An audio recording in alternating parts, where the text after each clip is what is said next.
Every now and then when reading manga or watching anime, there comes along a character so powerful that they seem so unstoppable and seem to break all the rules that apply in universe, and Isshiki Ōtsutsuki, he is one of them for the Naruto franchise.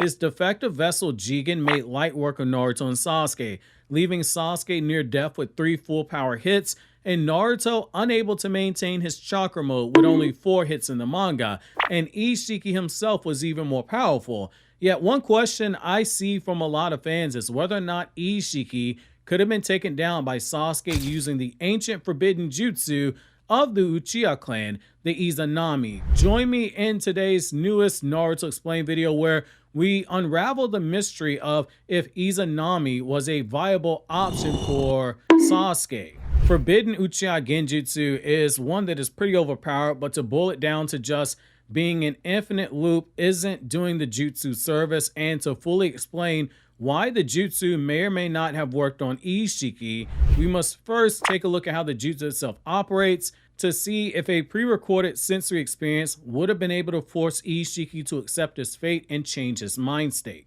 So let's break it down step by step how Izanami works. Setting the conditions, the Uchiha must record 2 sensory events.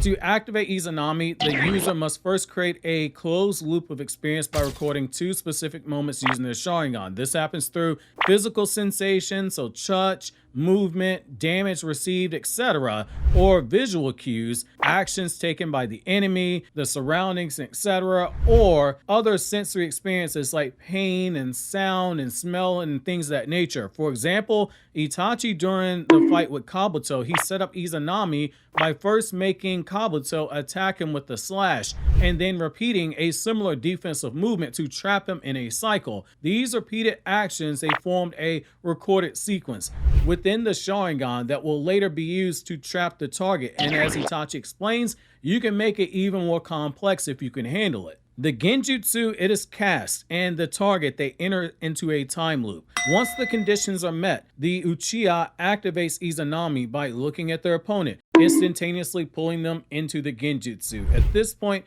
the opponent begins reliving the same recorded events in an infinite loop. From the victim's perspective, they experience reality as normal at first. However, after a short time, they realize they're repeating the same events all over again. No matter what they do, no matter how they try to stray from things, they are always brought back to the beginning of the loop. This continues indefinitely until the victim fulfills the release condition. The only way to escape is the acceptance of fate. Izanami isn't meant to kill or permanently trap someone, to force the target into self-realization. Kabuto, for example, was stuck in Izanami because he was refusing to acknowledge his identity. He was trying to be someone else by absorbing other people's DNA and Kekkei Genkai abilities instead of accepting himself for who he was. Only when he came to terms with his true self did the genjutsu break. If the target refuses to change, then they remain in the loop forever until they die in reality.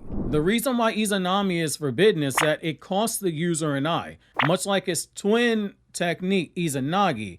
Using Izanami results in permanent blindness of one Sharingan eye, regardless as if you're an Edo Tensei.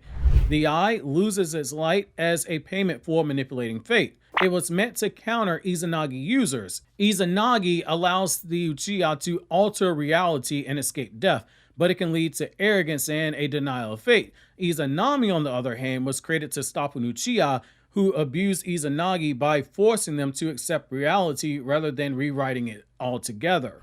It is not a combat technique. Unlike other genjutsu that are meant to disable the enemy quickly, used in that it is impractical in a battle situation unless the enemy has met the right psychological conditions. Now, this brings us to whether or not it could work on Isshiki. To answer this question, we must first look at Isshiki's mind state and his lack of doubt. Izanami was meant to counter individuals who had lost their way, particularly those who were obsessed with power or refusing to accept reality.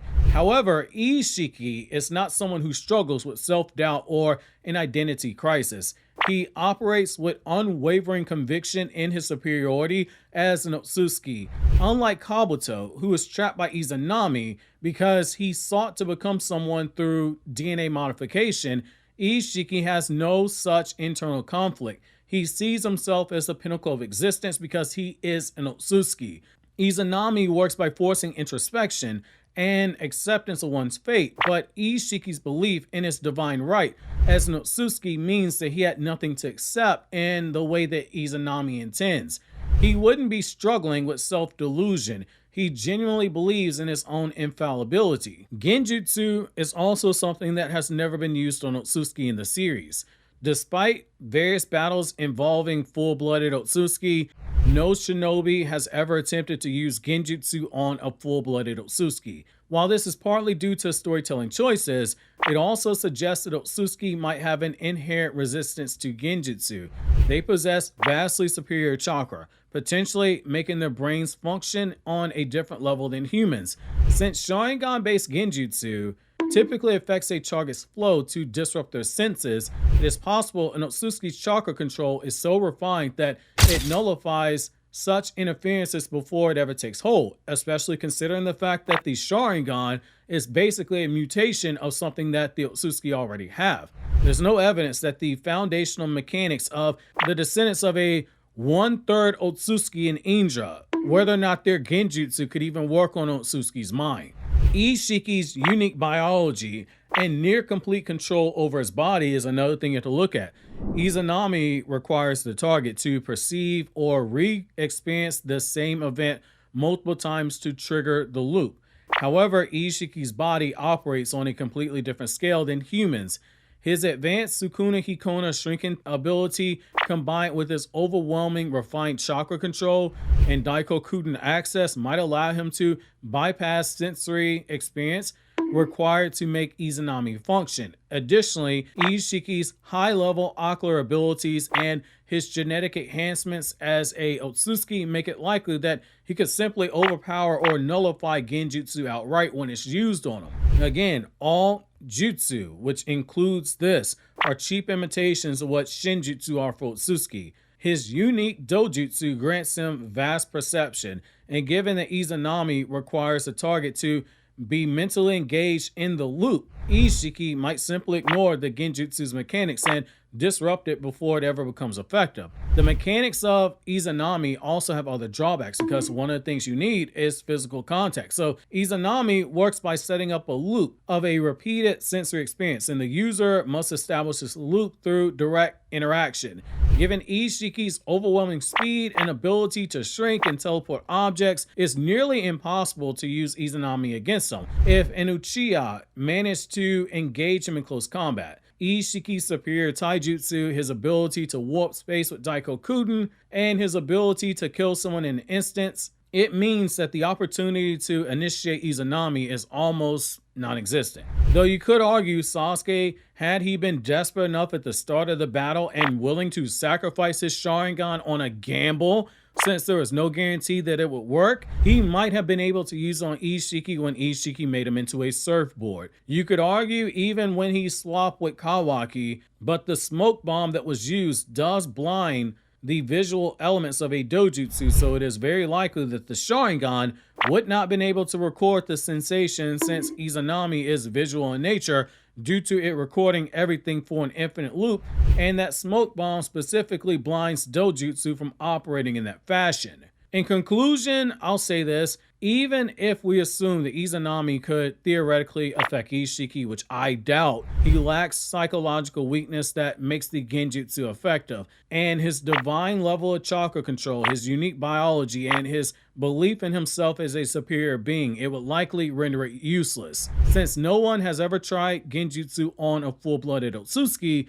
it's unclear whether or not they can be affected at all, which makes sense. They have to be around to harvest a chakra fruit. The chakra fruit is started with the infinite Tsukiyomi. But considering their immunity to most chakra-based manipulation, such as Ada's omnipotence, it is highly likely that Izanami would fail against Isshiki.